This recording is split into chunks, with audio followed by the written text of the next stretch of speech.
உதகை மலர் காட்சியை காண பெருமளவில் சுற்றுலா பயணிகள் குவிந்துள்ளனர். இது குறித்த கூடுதல் தகவல்களை நமது செய்தியாளர் ஐயாசாமி வழங்க கேட்கலாம். ஐயாசாமி, விவரங்கள். மோனிகா, உதகை அரசு தாவரவியல் பூங்காவில் கடந்த 15ஆம் தேதி 127வது மலர் கண்காட்சி தொடங்கியது. இந்த மலர் கண்காட்சியை தமிழக முதலமைச்சர் மு.க.ஸ்டாலின் அவர்கள் தொடங்கி வைத்தார்.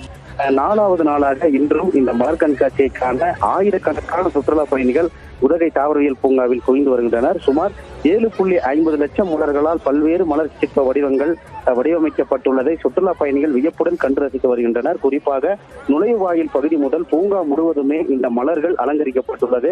அதிலும் குறிப்பாக 2 லட்சம் மலர்களை கொண்டு அரண்மனை தோற்றம் வெகுவாக சுற்றுலா பயணிகளை கவர்ந்து வருகிறது. அந்த முகப்பு தோற்றத்தின் முன்பு நின்று சுற்றுலா பயணிகள் புகைப்படம் செல்ஃபி எடுத்து மகிழ்கின்றனர். இது மட்டுமன்றி கண்ணாடி மாளிகை முன்பு உள்ள பிரம்மாண்ட அன்னப்பறவை ரதத்தையும் கண்டு ரசிக்கும் சுற்றுலா பயணிகள் குடும்பத்துடன் குதூகலமாய் புகைப்படம் எடுத்து மகிழ்கின்றனர்.